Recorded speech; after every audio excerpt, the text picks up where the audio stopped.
Hello friends, ਤੁਹਾਡਾ ਸਭ ਦਾ ਸਵਾਗਤ ਹੈ ਮੇਰੇ YouTube ਚੈਨਲ ਦੇ ਵਿੱਚ।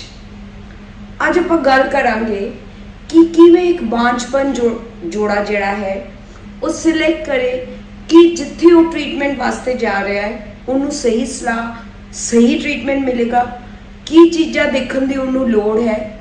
ਤੇ ਦੂਜਾ, ਸਾਡੇ ਹਸਪਤਾਲ ਵਿੱਚ ਯਾਨੀ ਕਿ ਡਾਕਟਰ ਸੁਮਿਤਰਾ ਸੁਫਤ ਹਸਪਤਾਲ ਵਿੱਚ ਕਿਹੜੀ ਫੈਸਿਲਿਟੀਜ਼ ਹੈ ਜਿਹੜੀ ਕਿ ਪੇਸ਼ੈਂਟ ਨੂੰ ਆਪਾਂ ਦੇ ਸਕਦੇ ਆ, ਜਿਹਦੇ ਨਾਲ ਆਪਾਂ ਕਾਮਯਾਬੀ ਦਰ ਵਧਾ ਸਕਦੇ ਆ ਕਿਸੇ ਵੀ ਪ੍ਰੋਸੀਜਰ ਦਾ।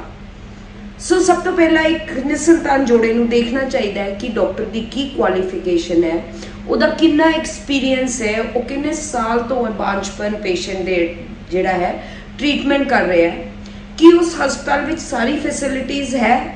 ਉਹਨੂੰ ਥਾਂ ਤਾਂ ਨਹੀਂ ਜਾਣਾ ਪਏਗਾ ਕੋਈ ਵੀ ਟੈਸਟ ਕਰਾਉਣ ਵਾਸਤੇ, ਕਿਸੇ ਹੋਰ ਚੀਜ਼ ਵਾਸਤੇ, ਯਾਨੀ ਕਿ ਥਾਂ ਉਹ ਜਾਏ ਸਕੈਨ ਕਰਾਉਣ ਵਾਸਤੇ, ਫਿਰ ਦੂਜੀ ਥਾਂ ਉਹ ਲੈਬੋਰਟਰੀ ਵਿੱਚ ਜਾਏ ਲੈਬ ਟੈਸਟ ਕਰਾਉਣ ਵਾਸਤੇ, ਕਿ ਉਹਨੂੰ ਸਹੀ ਸਲਾਹ ਸਹੀ ਜਾਣਕਾਰੀ ਸਹੀ ਕਾਉਂਸਲਿੰਗ ਮਿਲ ਰਹੀ ਹੈ, ਕਿ ਉਹ ਜਿਹੜਾ ਸੈਂਟਰ ਜਿੱਥੋਂ ਟ੍ਰੀਟਮੈਂਟ ਕਰਾ ਰਿਹਾ ਹੈ ਉਹ ਪ੍ਰਮਾਣਿਤ ਹੈ ਗਵਰਨਮੈਂਟ ਆਫ ਇੰਡੀਆ ਵਾਸਤੇ, ਉਹ ਰੈਕੋਗਨਾਈਜ਼ਡ ਹੈ ਟ੍ਰੀਟਮੈਂਟ ਵਾਸਤੇ, ਕਿ ਉਹ ਡਾਕਟਰ ਕਰ ਵੀ ਸਕਦਾ ਹੈ ਟ੍ਰੀਟਮੈਂਟ ਕਿ ਨਹੀਂ ਕਰ ਸਕਦਾ। ਸੋ ਸਭ ਤੋਂ ਪਹਿਲਾਂ ਆਉਂਦੀ ਹੈ ਕਿ ਡਾਕਟਰ ਦੀ ਕੀ ਐਕਸਪਰਟਾਈਜ਼ ਹੈ ਜਿੱਥੇ ਉਹ ਜਾ ਰਿਹਾ ਹੈ। ਦੂਜੀ ਗੱਲ ਹੈ ਡਾਕਟਰ ਦੀ ਅਵੇਲੇਬਿਲਿਟੀ ਹੈ, ਡਾਕਟਰ ਜਿਹੜਾ ਹੈ ਉੱਥੇ ਉਹ ਸਾਰੇ ਪ੍ਰੋਸੀਜਰਸ ਖੁਦ ਕਰਦਾ ਹੈ ਕਿ ਨਹੀਂ ਕਰਦਾ, ਕਿ ਡਾਕਟਰ ਦੇ ਹੋਰ ਬਹੁਤ ਜੂਨੀਅਰ ਡਾਕਟਰਸ ਹੈ ਜਿਹੜੇ ਕਿ ਉਹ ਅੰਡਾ ਕੱਢਦੇ ਹੈ, ਫਾਈਨਲ ਕੰਮ ਪੇਸ਼ੈਂਟ ਦਾ ਕਰਦੇ ਹੈ। ਸੋ ਇਹ ਬਹੁਤ ਦੇਖਣ ਦੀ ਜ਼ਰੂਰਤ ਹੈ ਕਿ ਜਿਹੜੇ ਹਸਪਤਾਲ ਉਹ ਟ੍ਰੀਟਮੈਂਟ ਕਰਾਉਣ ਵਾਸਤੇ ਜਾ ਰਿਹਾ ਹੈ, ਜਿੱਥੇ ਉਹਨੇ ਪੈਸੇ ਸਪੈਂਡ ਕਰਨੇ ਹੈ, ਆਪਣੇ ਇਮੋਸ਼ਨਸ ਇਨਵੈਸਟ ਕਰਨੇ ਹੈ, ਆਪਣਾ ਟਾਈਮ ਇਨਵੈਸਟ ਕਰਨਾ ਹੈ, ਉਦੋਂ ਆ ਸਾਰੀ ਫੈਸਿਲਿਟੀਜ਼ ਮਿਲ ਸਕਦੀ ਹੈ ਕਿ ਨਹੀਂ ਮਿਲ ਸਕਦੀਆਂ। ਤੀਜੀ ਜਿਹੜੀ ਗੱਲ ਹੈ ਉਹ ਆਉਂਦੀ ਹੈ ਕਿ ਇਕਵਿਪਮੈਂਟ ਕੀ ਹੈ ਡਾਕਟਰ ਕੋਲ, ਕਿ ਉਹਦੇ ਕੋਲ ਸਾਰਾ ਇਕਵਿਪਮੈਂਟ ਜਿਹੜਾ ਹੈ ਉਹ ਅਵੇਲੇਬਲ ਹੈ ਕਿ ਨਹੀਂ ਹੈ, ਕਿ ਪੇਸ਼ੈਂਟ ਨੂੰ ਜਿਹੜੇ ਕਿ ਬੈਸਟ ਫੈਸਿਲਿਟੀ ਮਿਲ ਸਕਦੀ ਹੈ, ਕਿ ਉਹਨੂੰ ਦਿੱਲੀ ਬੰਬੇ ਬਾਹਰ ਇੰਡੀਆ ਤੋਂ ਛੱਡ ਕੇ ਨਾ ਜਾਣਾ ਪਏ, ਉਹਨੂੰ ਉਹ ਫੈਸਿਲਿਟੀਜ਼ ਉਸ ਹਸਪਤਾਲ ਵਿੱਚ ਮਿਲ ਰਹੀਆਂ ਕਿ ਨਹੀਂ ਮਿਲ ਰਹੀਆਂ। ਸੋ ਇਹ ਚੀਜ਼ਾਂ ਇੱਕ ਪੇਸ਼ੈਂਟ ਨੂੰ ਬਹੁਤ ਲੋੜ ਹੈ ਕਿ ਉਹ ਡਿਸਾਈਡ ਕਰੇ, ਮਨ ਬਣਾਏ ਕਿ ਉਹਨੇ ਕਿੱਥੋਂ ਟ੍ਰੀਟਮੈਂਟ ਕਰਾਉਣਾ ਹੈ। ਹੁਣ ਆਪਾਂ ਗੱਲ ਕਰਾਂਗੇ ਕਿ ਮੇਰੇ ਹਸਪੀਟਲ ਵਿੱਚ ਕੀ ਸਪੈਸ਼ਲ ਹੈ, ਆਪਾਂ ਕੀ ਟ੍ਰੀਟਮੈਂਟ ਹੈ, ਜਿਹੜਾ ਕੀ ਮਸ਼ੀਨਰੀ ਹੈ, ਕੀ ਇਕਵਿਪਮੈਂਟ ਹੈ, ਕੀ ਐਕਸਪਰਟਾਈਜ਼ ਹੈ ਜਿਹੜਾ ਕਿ ਆਪਾਂ ਪੇਸ਼ੈਂਟ ਨੂੰ ਆਫਰ ਕਰ ਸਕਦੇ ਹਾਂ। ਸਭ ਤੋਂ ਪਹਿਲਾਂ ਮੈਂ ਇੱਕ ਗੱਲ ਕਹਿਣਾ ਚਾਹੂੰਗੀ ਕਿ ਸਾਡਾ ਜਿਹੜਾ ਕਿ ਪੰਜਾਬ ਵਿੱਚ ਪਹਿਲਾ ਡੈਡੀਕੇਟਿਡ ਇਨਫਰਟੀਲਿਟੀ ਸੈਂਟਰ ਸੀ, ਜਿਹੜਾ ਕਿ ਆਪਾਂ ਨੇ 1996 ਵਿੱਚ ਐਸਟੈਬਲਿਸ਼ ਕੀਤਾ। ਉਸ ਟਾਈਮ ਤੇ ਲੋਕਾਂ ਨੇ ਟੈਸਟ ਟਿਊਬ ਬੇਬੀ ਬਾਰੇ ਸੁਣਿਆ ਹੀ ਨਹੀਂ ਸੀ। ਬਾਂਝਪਨ ਦੀ ਜਿਹੜੀ ਸਮੱਸਿਆ ਸੀ ਉਹ ਸਿਰਫ 10% ਫੀਸਦੀ ਸੀ। ਬਹੁਤ ਸਾਰੇ ਪੇਸ਼ੈਂਟਸ ਸੀ ਜਿਹੜੇ ਕਿ ਨੋਰਮਲ ਹੁੰਦੇ ਸੀ, ਨੋਰਮਲ ਕਨਸੀਵ ਕਰ ਜਾਂਦੇ ਸੀ, ਪਰ ਤੇਜ਼ ਤਰਾਰ ਜ਼ਿੰਦਗੀ ਦੇ ਨਾਲ ਜਿਹੜੀ ਹੈ ਬਾਂਝਪਨ ਦੀ ਸਮੱਸਿਆ ਵੱਧ ਗਈ ਹੈ। ਸੋ ਸਾਡਾ ਇੱਕ ਡੈਡੀਕੇਟਿਡ IVF ਹਸਪੀਟਲ, ਮੇਰਾ ਮਿਸ਼ਨ ਸੀ ਕਿ ਮੈਂ ਇੱਕ ਡੈਡੀਕੇਟਿਡ IVF ਸੈਂਟਰ ਬਣਾਵਾਂ, ਕੁਝ ਸਪੈਸ਼ਲ ਕਰਾਂ ਆਪਣੇ ਪੇਸ਼ੈਂਟਸ ਵਾਸਤੇ, ਕਿ ਪੇਸ਼ੈਂਟਸ ਨੂੰ ਆਪਣੀ ਸਟੇਟ ਛੱਡ ਕੇ ਦੂਜੀ ਸਟੇਟ ਨਾ ਜਾਣਾ ਪੜੇ। ਸੋ ਉਸ ਤੋਂ ਬਾਅਦ ਜਿਹੜੀ ਹੈ ਸਾਡੀ ਡਿਗਰੀਜ਼ ਹੈ ਉਹ ਰੈਕੋਗਨਾਈਜ਼ਡ ਕਾਲਜਸ ਤੋਂ ਹੈ, ਐਕਸਪੀਰੀਅੰਸ ਹੈ, ਕਿੰਨੇ ਮਰੀਜ਼ਾਂ ਦਾ ਆਪਾਂ ਟੈਸਟ ਟਿਊਬ ਬੇਬੀ ਕੀਤਾ, ਨਈ ਟੈਕਨੀਕ ਸਿੱਖੀਆਂ, ਕਾਨਫਰੰਸਿਸ ਅਟੈਂਡ ਕੀਤੀਆਂ, ਬੁੱਕਸ ਲਿਖੀਆਂ, ਪੇਪਰਸ ਪ੍ਰੈਜ਼ੈਂਟ ਕੀਤੇ, ਆਪਣੀ ਸਟੱਡੀਜ਼ ਪ੍ਰੈਜ਼ੈਂਟ ਕੀਤੀਆਂ ਵਰਲਡ ਵਾਈਡ, ਜਿਹੜੀ ਕਿ ਐਪਰੀਸ਼ੀਏਟ ਹੋਈ ਹੈ ਹਰ ਕਾਨਫਰੰਸ ਵਿੱਚ ਜਾ ਕੇ। ਤੇ ਤੁਸੀਂ ਸੋਚ ਸਕਦੇ ਹੋ ਕਿ ਕੀ ਐਕਸਪੀਰੀਅੰਸ ਹੋਏਗਾ।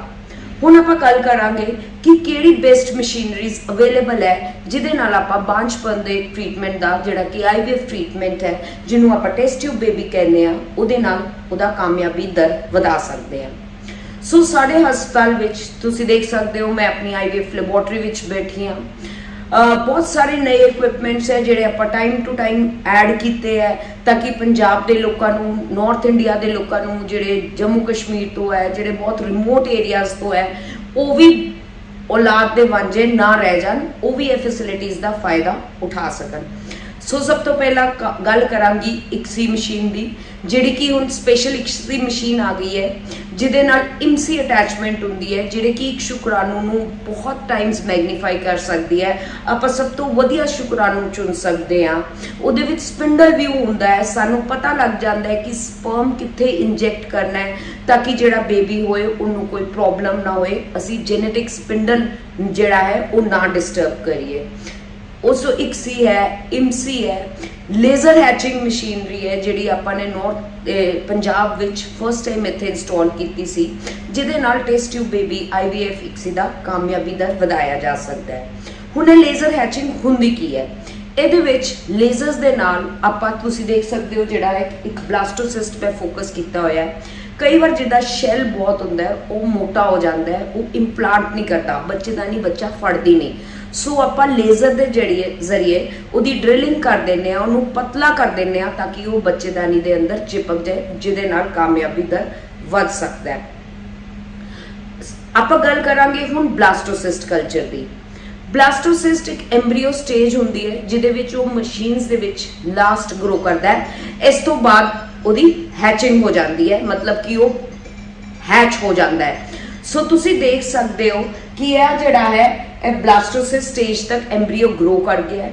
ਇਹ ਸਭ ਤੋਂ ਬੈਸਟ ਐਮਬ੍ਰੀਓ ਹੈ ਜਿਹੜਾ ਕਿ ਆਪਾਂ ਇੰਪਲਾਂਟ ਕਰਾਂਗੇ। ਦੂਸਰਾ ਤਾਂ ਸਾਡੇ ਕੋਲ ਬਹੁਤ ਸਾਰੇ ਇਨਕਿਊਬੇਟਰਸ ਹੈ। We have 7 incubators in our laboratory. ਜਿਹੜੇ ਇਨਕਿਊਬੇਟਰਸ ਹੈ ਉਹਨਾਂ ਦੀ ਇਨਵਾਇਰਨਮੈਂਟ ਟਰਾਈ ਗੈਸ ਇਨਕਿਊਬੇਟਰਸ ਹੈ, ਜਿਨ੍ਹਾਂ ਦੀ 4 ਟਰਾਈ ਗੈਸ ਇਨਕਿਊਬੇਟਰਸ ਹੈ ਜਿਨ੍ਹਾਂ ਦੀ ਇਨਵਾਇਰਨਮੈਂਟ ਬਿਲਕੁਲ ਇੱਕ ਲੇਡੀ ਦੇ ਬੱਚੇਦਾਨੀ ਵਰਗੀ ਹੁੰਦੀ ਹੈ। ਜਿਹੜਾ ਕੰਮ ਬੱਚੇਦਾਨੀ ਤੇ ਟਿਊਬ ਵਿੱਚ ਹੁੰਦਾ ਹੈ ਉਹ ਇਨਕਿਊਬੇਟਰਸ ਵਿੱਚ ਹੁੰਦਾ ਹੈ। ਫਿਰ ਆਪਾਂ ਗੱਲ ਕਰਾਂਗੇ ਐਮਬ੍ਰੀਓ ਮੋਨੀਟਰਿੰਗ ਸਿਸਟਮ ਦੀ। ਹੁਣ ਜਿਹੜਾ ਆਪਾਂ ਜਦ IVF ਇਕਸੀ ਕਰ ਦਿੰਦੇ ਆ, ਸਾਨੂੰ ਆ ਨਹੀਂ ਪਤਾ ਲੱਗਦਾ ਕਿ ਕਿਹੜਾ ਐਮਬ੍ਰੀਓ ਕਦ ਗਰੋ ਕਰ ਰਿਹਾ ਹੈ, ਕਿਵੇਂ ਗਰੋ ਕਰ ਰਿਹਾ, ਉਹ ਠੀਕ ਗਰੋ ਕਰ ਰਿਹਾ ਹੈ, ਠੀਕ ਡਿਵਾਈਡ ਕਰ ਰਿਹਾ ਹੈ। ਮੀਨਸ ਆਪਾਂ ਐਮਬ੍ਰੀਓ ਨੂੰ ਮੋਨੀਟਰ ਕਰਦੇ ਆ, ਦੇਖਦੇ ਆ ਕਿ ਕਿੰਨੇ ਘੰਟੇ 'ਚ ਉਨੀ ਕਿੰਨੀ ਗਰੋਥ ਹੋਈ। ਫਿਰ ਜਿਹੜਾ ਸਭ ਤੋਂ ਵਧੀਆ ਭਰੂਣ ਹੈ ਜਿਹੜਾ ਬੱਚਾ ਬਣਾ ਸਕਦਾ ਹੈ, ਉਹ ਭਰੂਣ ਆਪਾਂ ਸਿਲੈਕਟ ਕਰਕੇ ਬੱਚੇਦਾਨੀ ਵਿੱਚ ਰੱਖਦੇ ਆ।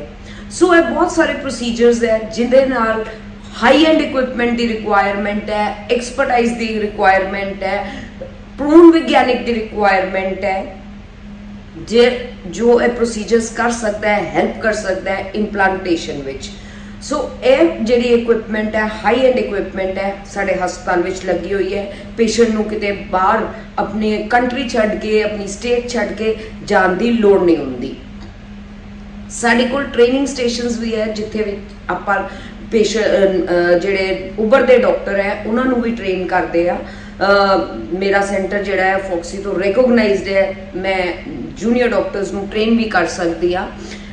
We have proper training stations ਜਿੱਥੇ ਉਹਨਾਂ ਨੂੰ ਟ੍ਰੇਨਿੰਗ ਦਿੱਤੀ ਜਾਂਦੀ ਹੈ।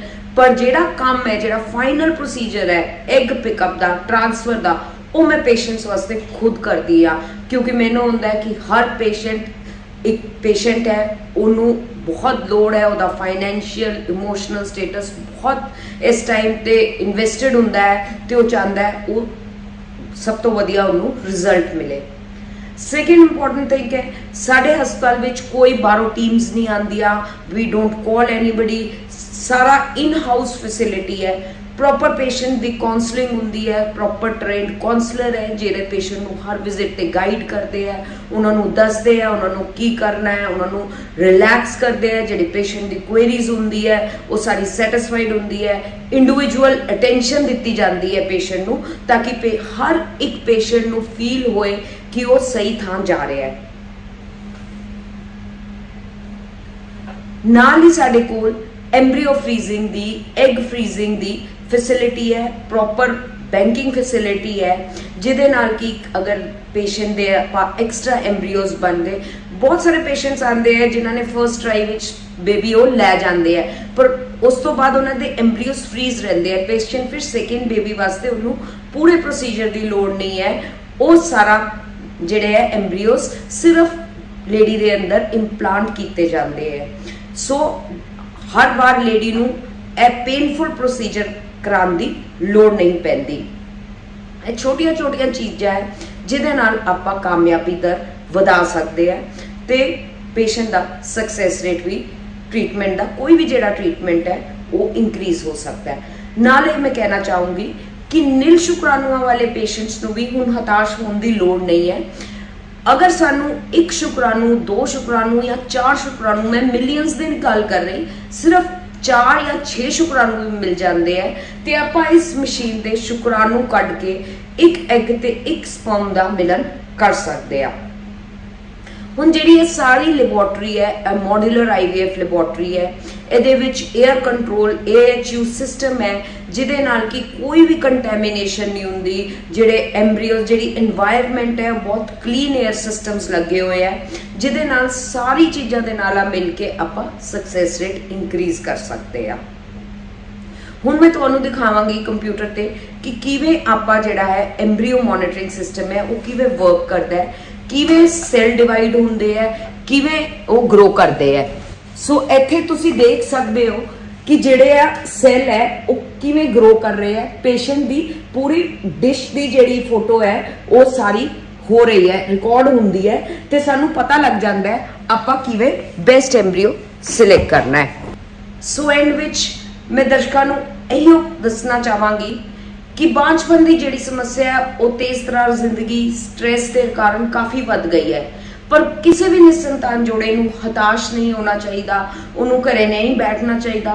विज्ञान की बहुत सारी टेक्निक्स आ गई है जिहड़ी हुण पंजाब स्टेट विच अवेलेबल है जो जिहदा वो फायदा उठा सकते हैं।